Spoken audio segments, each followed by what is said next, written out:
guess we'll go ahead and get started. Thank you for coming. Um, I'm Ayla. That's David. We're the Steel Center ambassadors. This is going to be informal. We're just gonna be looking, just kind of like flipping through the dictionary and choosing random words that we think are interesting, or maybe we've never heard of them before, and just kind of ranging discussion based off of that. So there's a dictionary up here. If you want to move closer, you're welcome to. You also don't have to. We're gonna share. But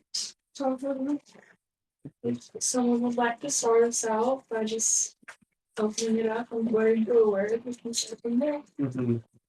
Actually, recently, like very recently, as of yesterday, I started writing down words that I hear that I think are pretty interesting. And so far, my list is recapitulate. And I looked it up, and it's like basically just like summing up an argument, I guess, or like giving the highlights. But also, there's like a biological term, oh my gosh, let me see this. Recapitulation. There we go. It's like during the developmental process of whatever is like developing. It like keeps repeating the steps of I don't know whatever's developing. And I thought it was interesting. Like you have the biological repetition, but also like repetition of like summing up an argument. Interesting. Yeah, people say ontogeny, phylogeny recapitulates ontogeny. That is a common phrase that means that the development of an organism through its life goes through the development of the organism through its evolution. Not always true of all species. Do you mind giving an example? No. Because I have no idea. There are examples. Sure. There are examples of yeah. Not literal. No, it's like it's also like not true in a lot of cases. Oh. Right. I don't like It's like a rule, but it doesn't. It's like I think it's changed. Interesting.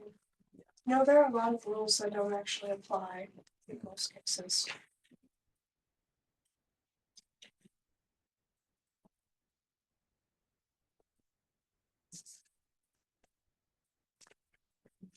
I'm sure we can find an example.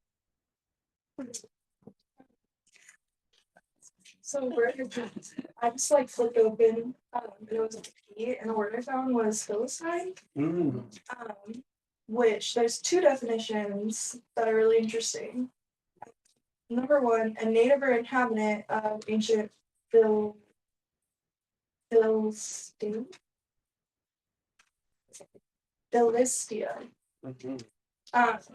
Which looks like it's kind of there's a map, but I think it's kind of where Palestine is currently. Yeah, it's like in the area of Israel. But the second definition is a person who is looked down upon as lacking in or being hostile or smudgely different to culture, aesthetic refinement, etc., or as being contingently commonplace in ideas and tastes. I think it's really interesting that a word that is also used just as a citizen of somewhere is also has such a negative connotation in a sense. Especially with what's going on right now. Yeah, the Good Samaritan is another example. Should we look at what Samaritan means? Because that one's actually I realized last year was like a kind of like it's not just that it's Good Samaritan, it's like where it's good. You're good for a Samaritan. You're good for Samaritans. Samaritan were very self-interested or something. Where you find to help other people. So it's a rare case that person was. I don't know if that accurately. Yeah, so a Samaritan is an inhabitant of Samaria, or one who is compassionate and helpful to a person in distress. So that's actually kind of at least somewhat of a positive connotation, but obviously when you take it out of the dictionary, See how And it's interesting that it has a positive definition in the dictionary, but like you have to add the adjective good Samaritan to it. Like, and it's like I don't know if you have to, I guess, qualify the Samaritan as being good. It's like it's almost like the quality of being good isn't something it normally possesses, and that this is like a rare case where it does. I'm not entirely sure like where to go with that, but yeah, it sounds pretty interesting. yeah. It actually has a separate definition for good Samaritan. Oh man. And we all caught talking about people from Ohio. Really derogatory names. Skip the Ohio's now like It's your son, not Oh, us. Oh yeah, Skibbsy's very interesting. I'm sorry. No, I don't know what that is. No, Just know that Ohio's is a bad place to be born. why is it getting such a bad reputation right now? I think it's just where weird things happen though. But I think Ohio's just a state that you don't hear much about. Mhm. It's kind of like I was thinking about this last night actually, like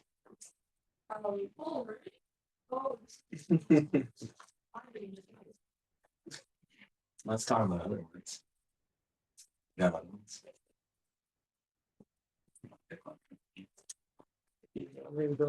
Wait, what? Well, I really don't know man flipping. I learned on indefensible. I got one. Mhm. A morality play. we're talking about that in theater history. Oh. Any of a class of allegorical dramas of the 15th and 16th centuries, the characters of which were personifications of abstractions as every man, vice, virtue. Mhm. Mm. Some of them are really entertaining. There's a play literally called Everyman, and the main character is called Everyman. And like there's like a bunch of other characters that are called like Wealth.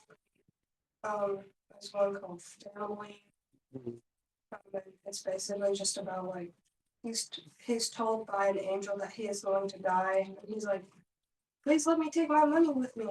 And Wealth says, I will not go with you. I'm scared of hell. Oh yeah, he was like, you're going to hell, and he was like, well, at least I can take Wealth with me, and then Wealth was like, I'm not going with you. So then he just goes around and asks all of these personifications of things that we have on Earth, will you come with me after I die? And they all say no, except for good deeds, who does accompany him. Mhm.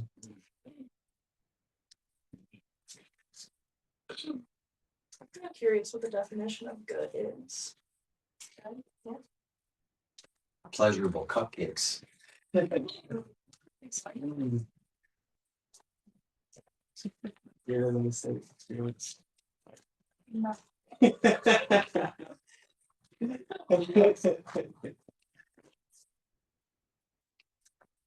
Yeah,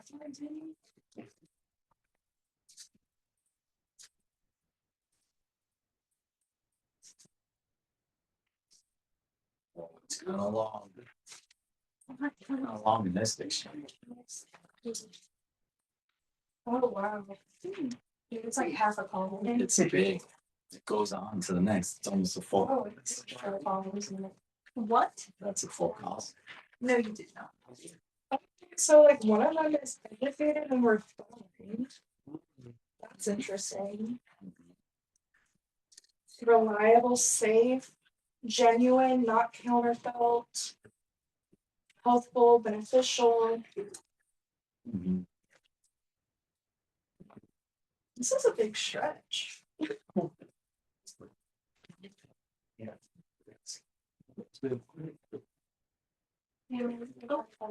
What's that say? Conservation. I was looking to see if there's a weird.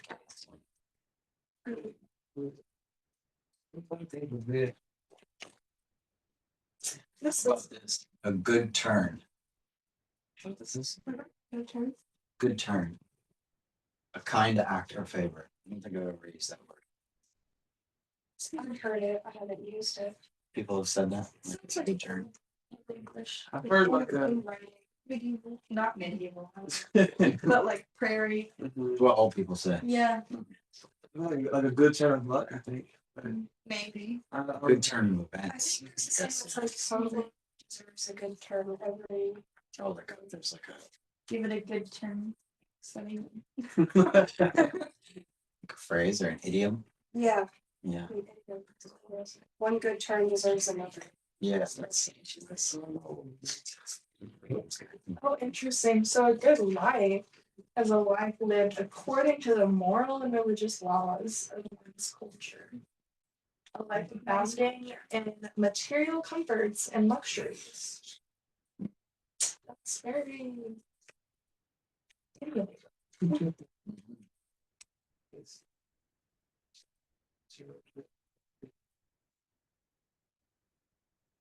Interesting. It's like admitting that it's subjective without being fully subjective.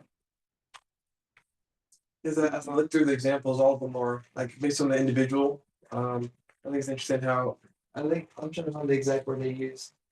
They use individual self-realization. And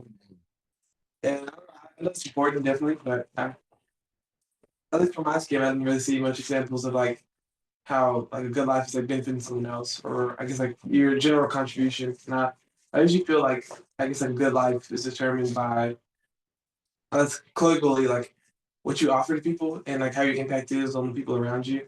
Um, so it's interesting to see like the shift of like the focus on the individual to like focus on like a I guess community impact. That's important to like in the context of ethics. People like make a distinction. Ethics is what should I do? And ethics is social ethics. And that's always been weird to me because it seems like actually what should I do question is only considering your good for you. So that's why it's like individual, you know? But it seems like you're kind of inclined to think that goods are always like in some way social goods, not just goods for oneself.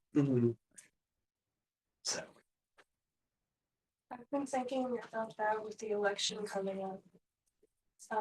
How to vote on issues. For I like to think that I focus on the good of other people. I just learned about issue 2 last night when they talk about putting restrictions on casinos in Arkansas. And I've been trying to weigh that in my mind, because on one hand, casinos like lead to addiction and stuff, and they lose money. They prey on people to get them to give their money to the casino. But then also, like, I'm sure it stimulates the economy, and a good economy is always good for somebody, maybe if you leave the casinos, it will keep the economy going, so other people can get jobs that need them. It's hard to it's hard to know which way to go because I see both sides, and I want to do the best thing for other people. Because casinos don't really affect me, but I'm sure they affect somebody. So the casino thing, I've been doing a little bit of research on it, and it seems to be not so much about allowing a casino in Polk County, but who gets to decide whether there's a casino. So it's about whether or not they want to put it in the hands of the people that live there and have them vote on whether or not they want a casino in their county, or if they should leave it up to the government to decide. Or maybe not the government, but at least like the local government. So it's about putting that power.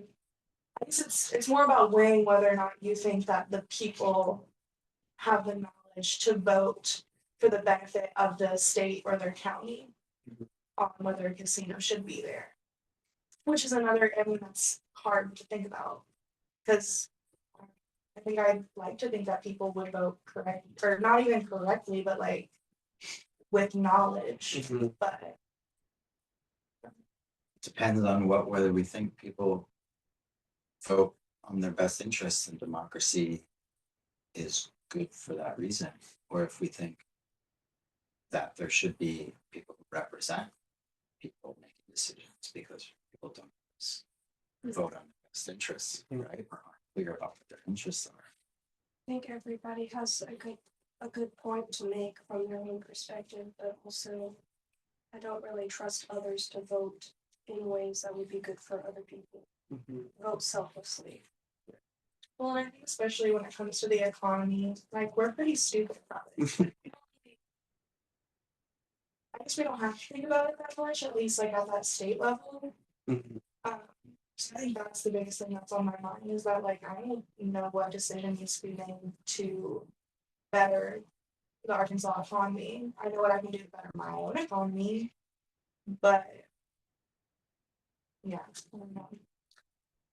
I think it's interesting. I feel like a lot of times people vote against their like self-interest and without even realizing. Um, so when I think about like whether or not we should be represented to make a decision or whether or not we should make a decision ourselves, it's something I really don't know. But I feel like I remember you saying like the knowledge to vote. I feel like knowledge is kind of like what people should emphasize when it comes to democracy. Um, I guess like a well-informed vote is like the best type of vote, regardless of like what policy is going towards or like what opinion it's favoring, as long as it's well-informed. And like I guess that's like a backed by information and logical reasoning.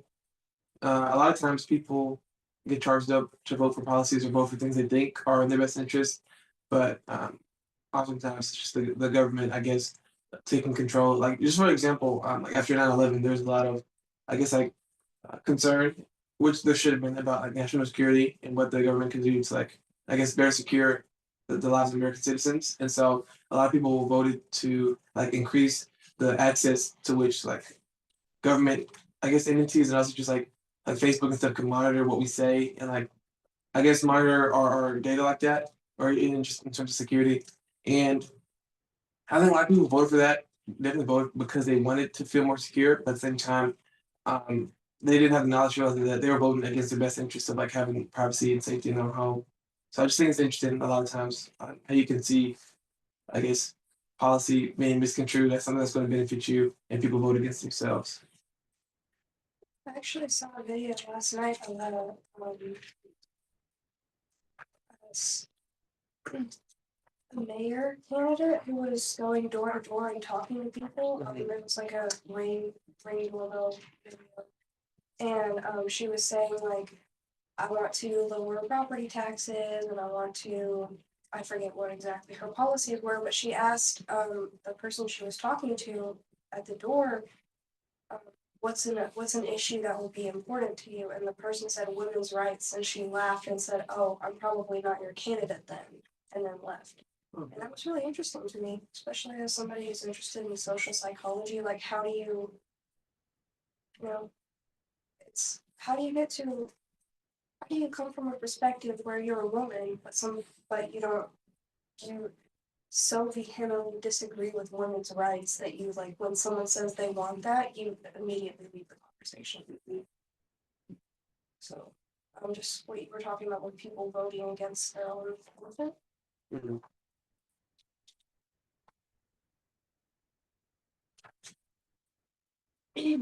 Curious to know the definition for both of you.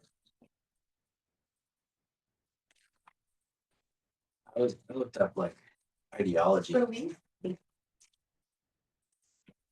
it's got weird definitions. mm, The study of ideas, their nature and source. The theory that all ideas are derived exclusively through sensation. Thinking, speculating, or theorizing, especially in the theory or system. Theories, idealistic, abstract, practical. Doctrines, opinions, or ways of thinking about the individual or class. But none of those capture the ideology, like what you're saying, what I think you're saying, which is like having ideology, like suffering your ideology, where you make choices and decisions that are against your own beliefs, or against your own interests, or against your own point of view, right? Because others have influenced you to think that something's in your interest when it's actually not. So that's like a definition that is super important, and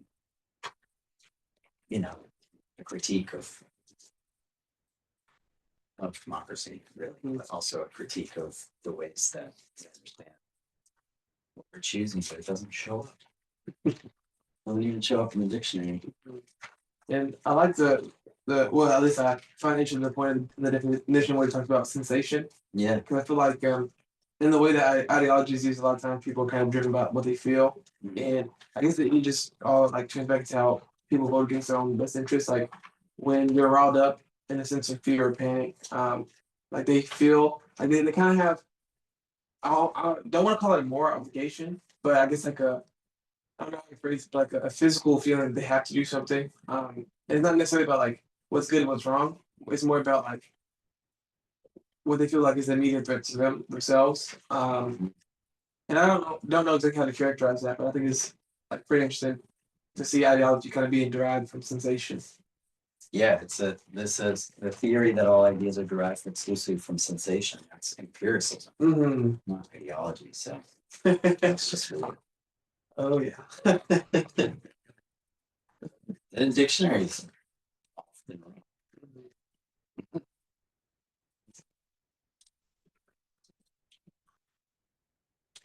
So in Dr. Dow's class, we're talking about the difference between empathy and sympathy. Mhm. This what the dictionary says. Mm, But empathy is the intellectual identification with or vicarious experiencing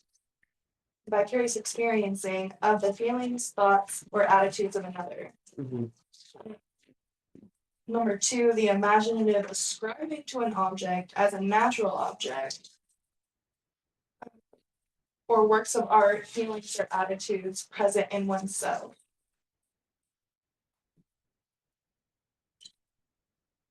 So that's two very different definitions. Like that's either looking at you and saying, I think you're sad, but then not actually feeling anything myself. And then the second one is actually developing your sadness. Those are two very different things. the second definition is closer to the German word that it originally stood for like 100 years ago, Mhm. which was used almost exclusively for art and like feeling into art, Mm-hmm. like feeling emotions that are in that you're experiencing, Interesting. which is not how we use it.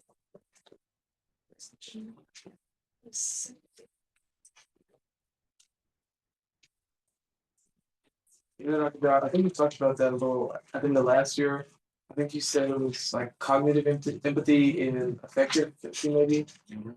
That's what we're learning. Mm-hmm. So yeah, this one's pretty similar to when is these dictionaries kind of old. I think, yeah, this one is.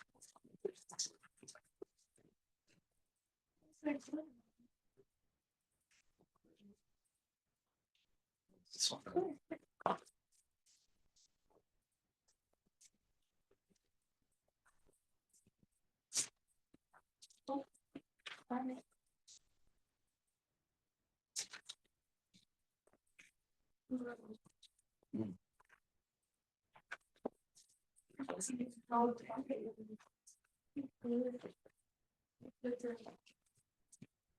I think this is a little. Do you think for sure names would be fun? Mm, I think it's pretty fun.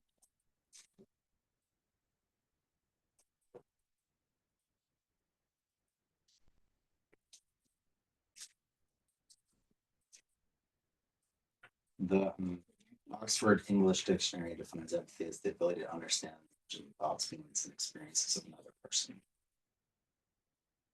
The act of imagining one's own feelings, ideas, or attitudes as if they fully inhabit something observed. That's a work of art. Interesting. So sympathy is harmony of or agreement in feeling. That's between persons or on the part of one person with respect to another. So it's the harmony of feeling naturally existing between persons. So it's not something you engage in, it's just something you feel, which is interesting. Mm-hmm.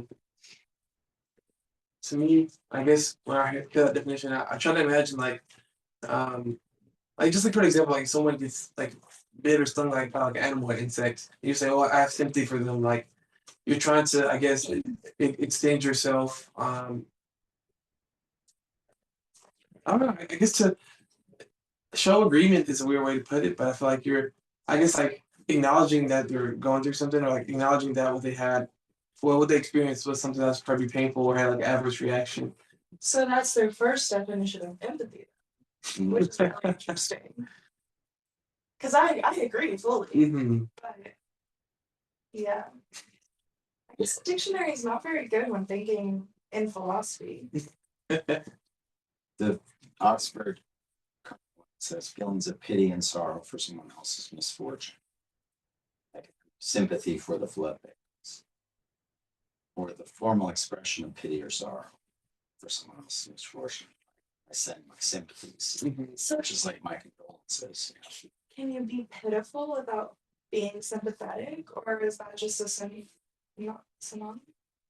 It seems like you have to having pity or sorrow is part of the definition. So you feel pity for, rather than So pity is sympathy in a way.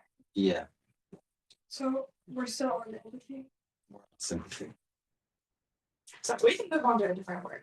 We don't have to. Well, this is understanding between people or common feeling, the special sympathy Or between I feel like people use it in phrase like, oh, what a pity, Mhm. but they don't really care. Yeah, like people that reminds me like when you walk on the street and you see someone homeless, like a lot of people are like, oh, you know, that's so unfortunate, but I don't think they're actually sympathizing with the person. They're like just I guess pity in the sense that they're looking down on them or like Or just acknowledge it. yeah, just recognize it's an unfortunate situation, but not necessarily having a sense of like a draw to it or like a I don't know. You for action. Yeah, that's a good question. Yeah. I find usually sympathy, well, I guess maybe extreme sympathy. There's like a call to action. Um, I was looking for the Oxford Dictionary Um, to see if this Webster. this one has the longer history of it. But I was stories to make us do these emotional intelligence lessons for like 20 minutes every day. And one of them was on empathy and sympathy, and I remember that they told us that empathy is when you can't relate to an experience that someone has had. So it's not a feeling that you've had before. You see someone else experiencing a feeling and you are logically comprehending that feeling and you're acting accordingly, but you're not relating to it. And that's things when you have experienced it. Interesting. Wait, which one? The empathy was the first one, or that was sympathy? Empathy. Empathy is not having that experience. Interesting. Because I've always thought about it the opposite way. Like my mom always said, like I can empathize with you, but I have no sympathy for you. Yeah, I've heard something like that. Yeah. So That's not much of that, but So like that situation, your mom can't relate, but she understands. no, it's that she can relate and she does understand, but she doesn't feel bad. Yeah, sure. Because, like, so like someone getting their name mispronounced, like my name, it's got a weird spelling, so people like mispronounce it all the time. So like if someone gets upset that their name is being mispronounced, I fully empathize with them because I know exactly what it feels like. But I don't have sympathy because it's happened to me so many times that I'm like, whatever. It's just that's how life goes, you know. So I think to me, I guess empathy is more not even literally, but like putting yourself in that person's shoes and relating it to your own experience. But then sympathy is actually like having an additional feeling about it or not having an additional feeling at all. It's too bad we can't figure out who's right because the dictionary will tell us. Right. Well, I mean, that's what philosophy of mind is. Back in the day, sympathy meant real or supposed affinity between certain things by virtue of which they are similarly or corresponding affected by the same influence, affect, or influence on one another, or attract or tend towards each other. So, not even related to the emotions, two things are sympathetic if they are attracted to each other. That's like an original. And then agreement, accord, harmony, consonance, agreement, qualities. And then conformity of feelings, inclinations, or temperament, which makes persons agreeable to each other. Community of feeling, harmony of disposition. The quality or state of being affected by the suffering or sorrow of another, feeling of compassion or commiseration. That's the more. It's 1600. So actually, then sympathy meant what we mean by that. Well, here's a weird definition. I just looked up empathy versus sympathy. Empathy is our ability to understand how someone feels, while sympathy is our relief about having the same problems. PsychMC.com. Yeah, that doesn't sound like pity or sorrow. That sounds like, oh, what a relief. I don't have to go through your suffering. Weird. It's weird. I wonder if that's maybe in the sense of like when somebody's relative dies and record this like we our sympathies, you know. Mhm. It's like, you know, I'm sorry that happened, but it's not you.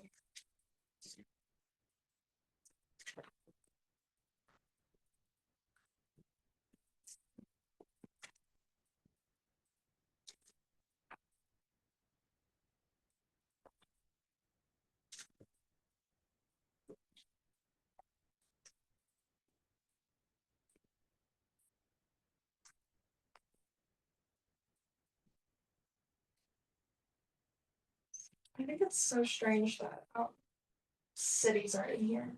Like Bentonville is in here. Just says it's a city in Northwest Arkansas.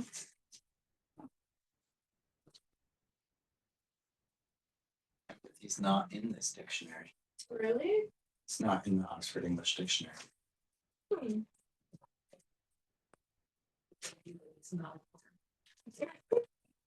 I think it's because it hadn't entered English yet when they put it together. In 1933, it was like 1920 ish. 1914 and 1920, people said. It's not in the dictionary yet. Not a word in English.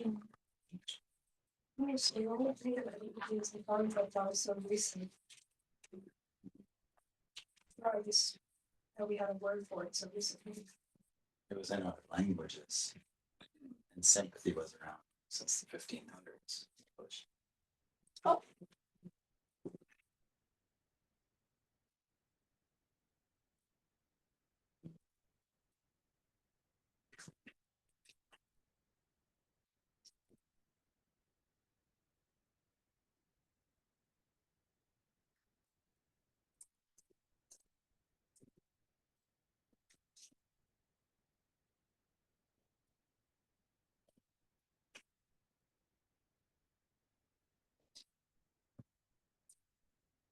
So this is a throwback discussion, right, to the Sodality of Harmless Drudges. Did they used to do this? Yeah, do you want to talk about like how they did it? You don't have to. I feel like you know more about me. My understanding is that in the Raney Building, which is like probably very Friday afternoon. Around the Hell Week is kind of the way it was described to me. It's like everybody was sitting down relaxed. That's the dictionary. It's been incredibly confusing word in the circle. Discussion. Transform different paths they saw. People gathered.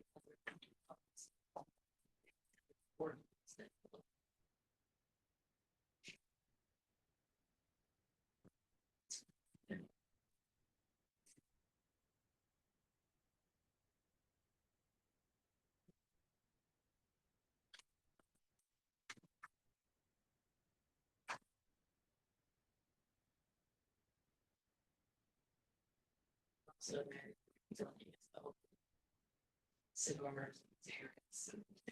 Yeah, totally. Whatever beats smoked in the building. It was also pretty commonly people from different disciplines too. So like people from sciences, from social sciences, It's like their time to talk. That was independent. So it's like the time to have a conversation that was different from whatever they were focusing on. So it's like The definition of feminine literally says like a woman, weak, gentle, oh, feminine delicacy. delicacy. Not delicate, delicacy. Feminine delicacy. And then belonging to the female sex. Whoa, what are the three genders? Noting or pertaining to that one of the three genders of Latin, Greek, German, etc.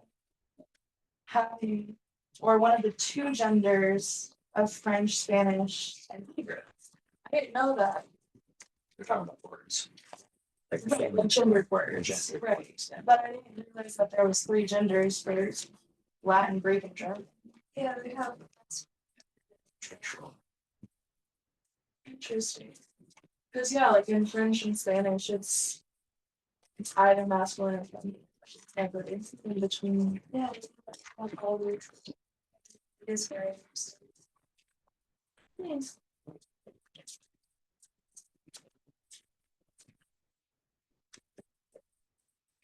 Also with the weak and gentle type things, it's referring to like how sometimes in old literature you can find men described as feminine, but when it's just that they are weak or soft or something, you know, it's a little bit derogatory.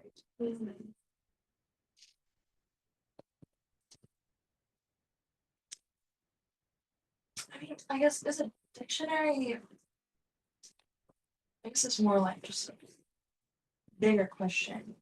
But should a dictionary try to be as objective as possible, or should it try to lay out words in the many different contexts that it is used? Because, like, as we saw, the two different definitions of empathy are two very different definitions.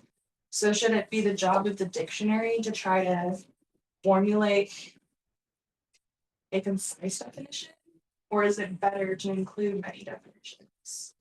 Even if it is kind of like something like this, where it was used so long ago in a negative connotation, that's not necessarily used like that anymore.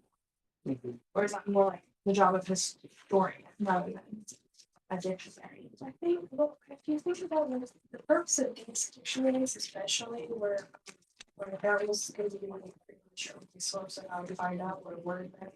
So I think that if you're writing a dictionary for people who know internet access, you should include the content of the cave uses. You should mark them, obviously, by the content. Because, you know, somebody might be like, oh, what is feminine in this context? That doesn't even make sense. This is describing a man. You know, why would you use feminine here?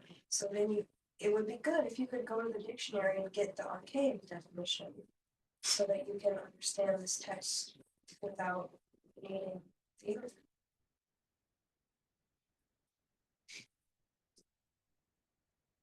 Yeah, I guess I think of it in terms of like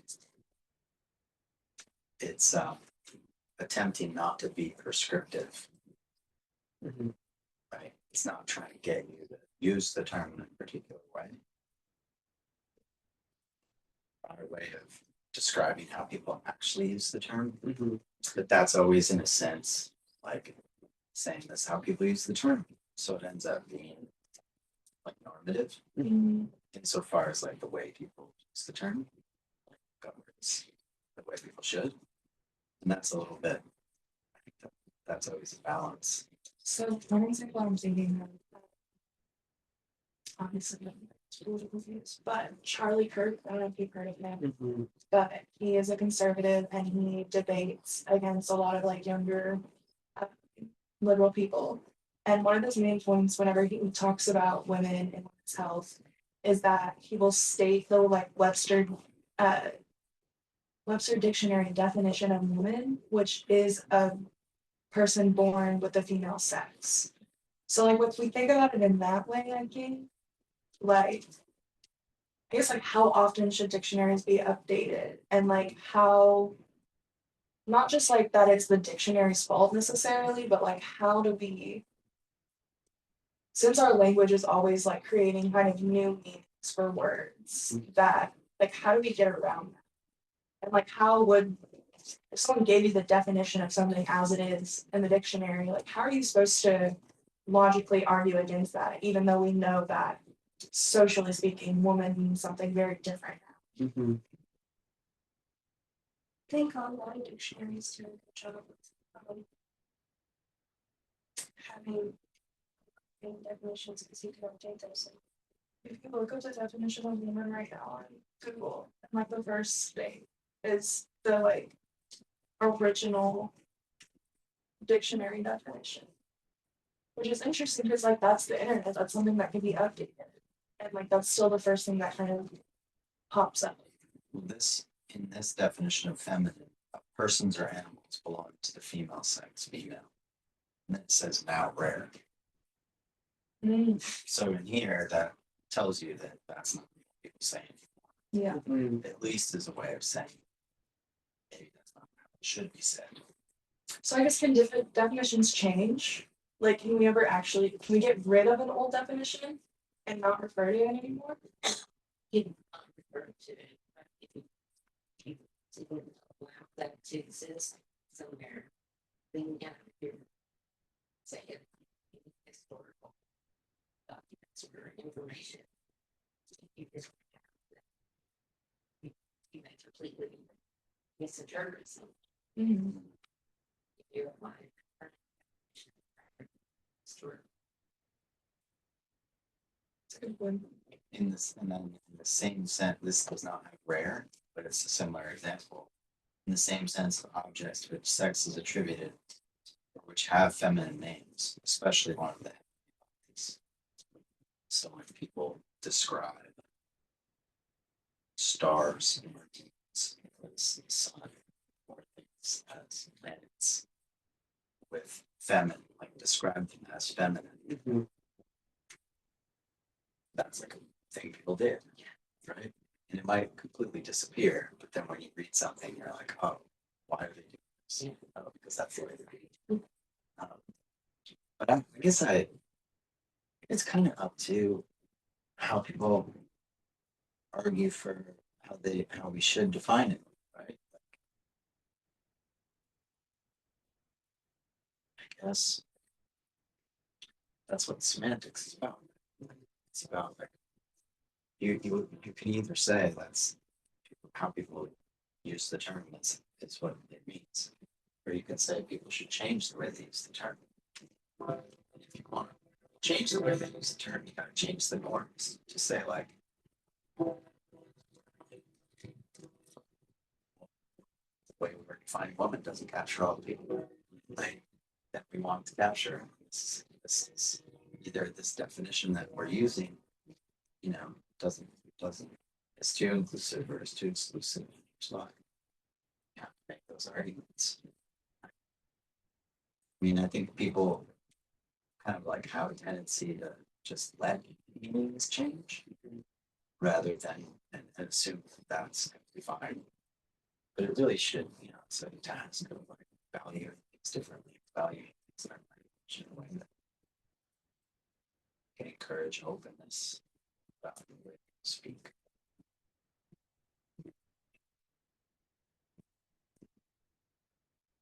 I think sometimes about what is real. We read a paper on dualism, and kind of the main part of dualism was trying to prove that there are like mental states that exist without physical states. And when they define physical states, they went on like this very intense definition about like I guess like observable places and just like related to the senses, like just like a very intense definition of physical. And then mental was just like non-physical, and then physical was non-mental, and it's kind of funny to me, and I wonder if there's like any value in like finding things that's like the opposite of something, or like how useful definitions are in terms of like relating the definition of something to the definition of something else. Because like if we change how we view physical, then like we would have to change how we view mental because it was just seen as like the whatever wasn't physical. So I think it's interesting defining words in that way, or just like thinking about definitions as a, I guess like in relation to one another.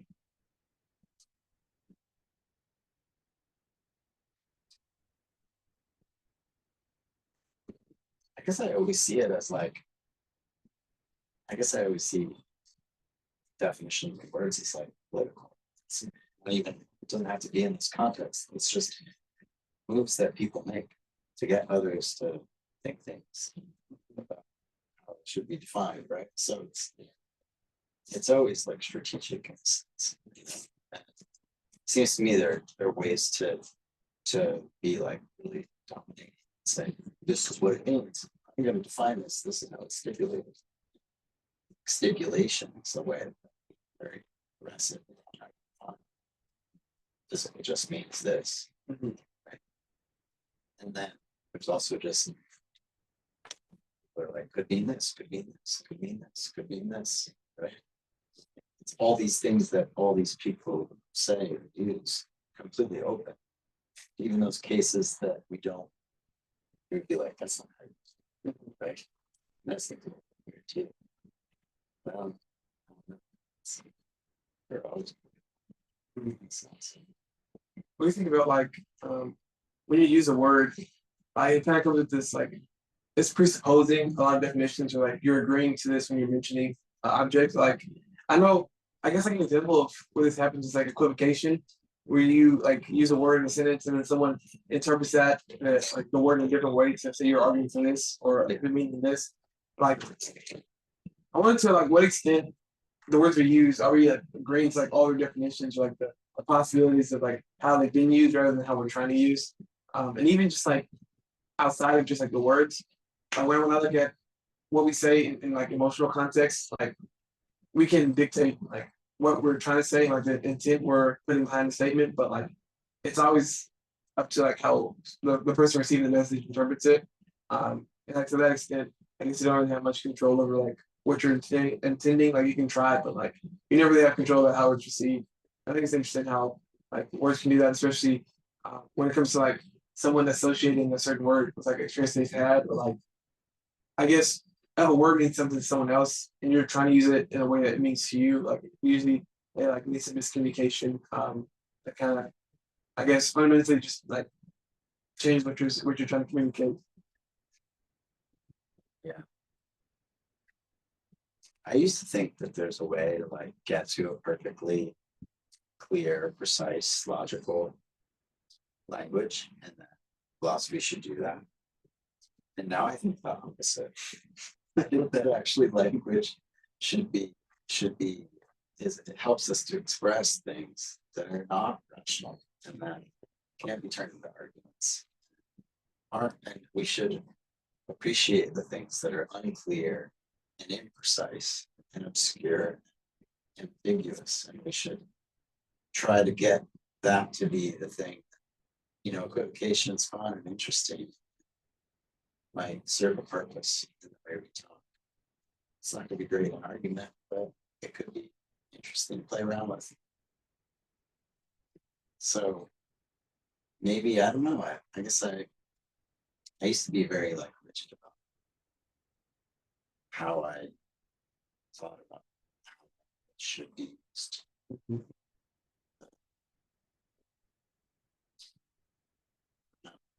I like thinking about kind of like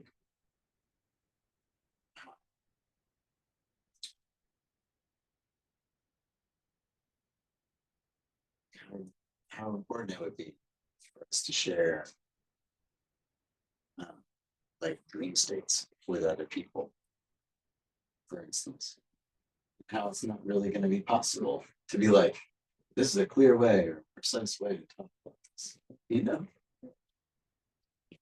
Yeah, you can't actually like clearly, obscurely communicate a dream to another person. But it's still something you can experience. You use language to try to capture. Same deal with like poetry or theater or a monologue or something like that. Does that make sense? I don't know if that's an answer, but that's I think I've gone from there's a logically perfect language to why would we want? You know what I mean?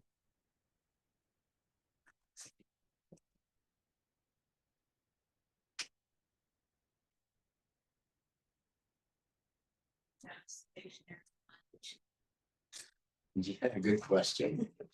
I don't think I've ever looked that up.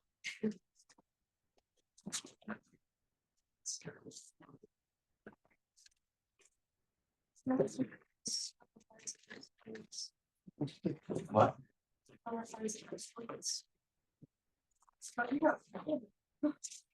Just keeps falling out. I just happen to have the D. Dictatorship. Dictionary. A book containing a selection of the words of a language, usually arranged alphabetically, giving information about their meanings, pronunciations, etymologies, inflected forms, etc., expressed in either the same or another language. A book giving information on particular subjects or on a particular class of words, names or facts, usually arranged alphabetically.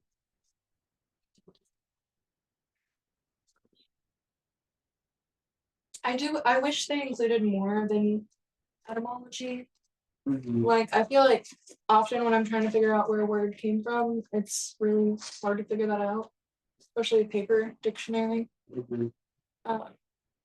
This says dictionary is proper after the same definition. So dictionary is proper of two kinds. Those in which the meanings of the word of one language is allocated in another. And those of which the meanings of the words of the language are treated, illustrated within this language itself.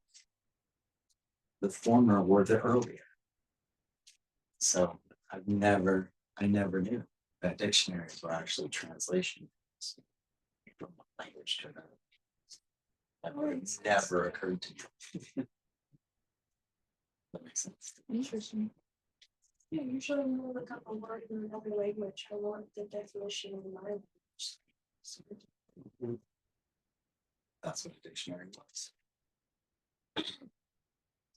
The vocabulary of a whole list of words used or omitted by any. So that could be like my dictionary. The words that I use. That I would admit. That I would count as my words. It's an obsolete definition of dictionary. A person or a thing regarded as a repository of knowledge, convenient for consultation. They are a dictionary.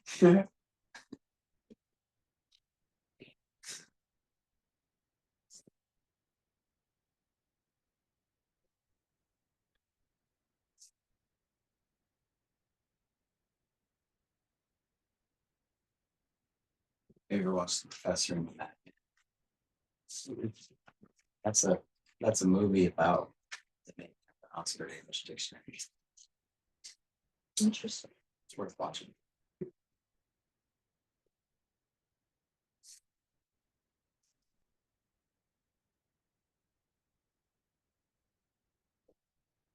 It literally has the definition for third finger. Put the finger next to the little finger. Ring finger. Isn't that the ring finger? Mm-hmm.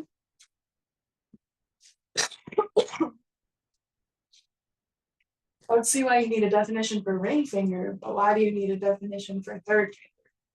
Just in case you know. I don't know how we tell the opponent the first finger, even though it's not the first. So That's true. I was just thinking, I was like, it sounding, it could be the second finger. And is the thumb a finger?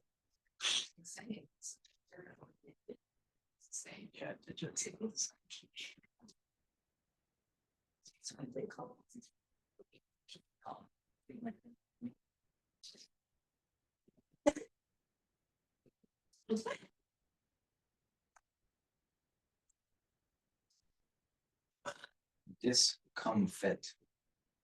discomfit. To undo in battle, to defeat or overthrow completely, to beat or ground.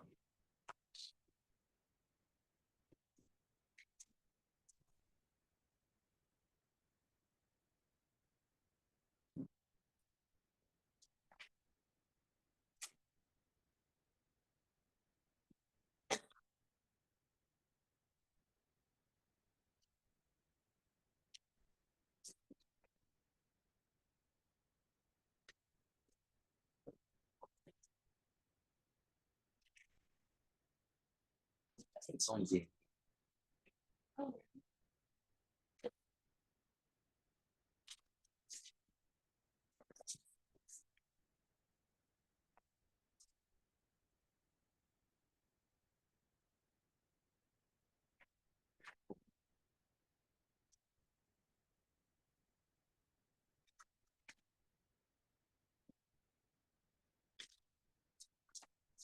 Oh, interesting.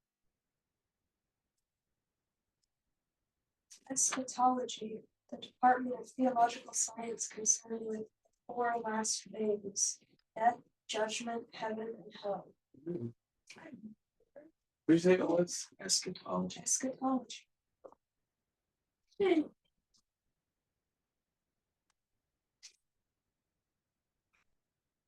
So like the afterlife essentially.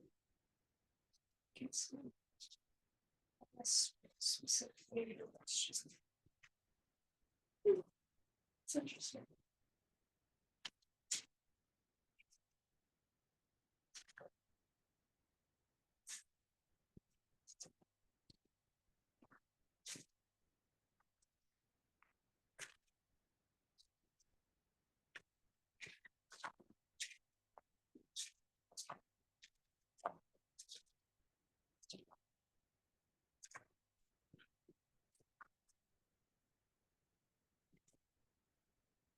Oh my gosh. There's like at least 12 different A's. Like just the letter A at the beginning.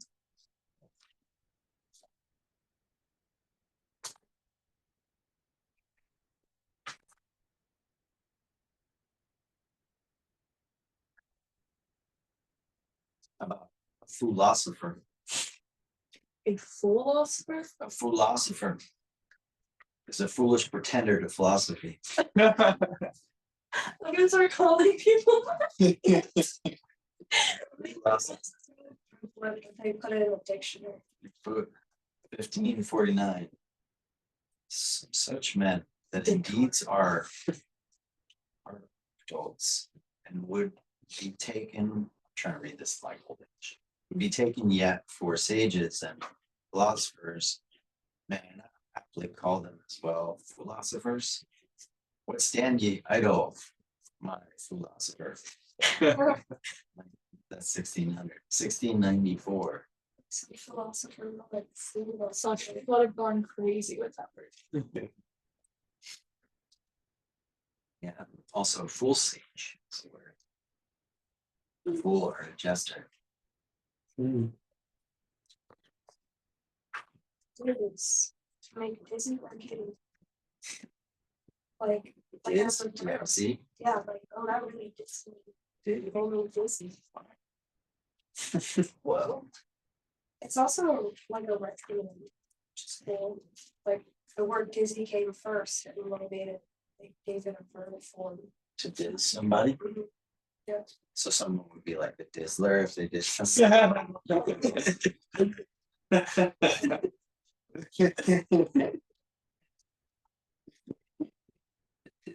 Like Forest West and stuff. Okay, it is final letter. Well, what Next week, we have horror as healing. If horror is meant to scare us, poke and prod at our deepest fears and haunts us well beyond our reading or human experience, can it be healing? How can a mode of storytelling be built under stress open us up to feelings of belonging and power and validation? Next week we'll discuss.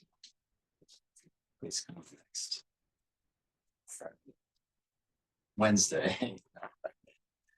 Next Wednesday, 4 o'clock. It's next Wednesday, right? Yeah, before Halloween.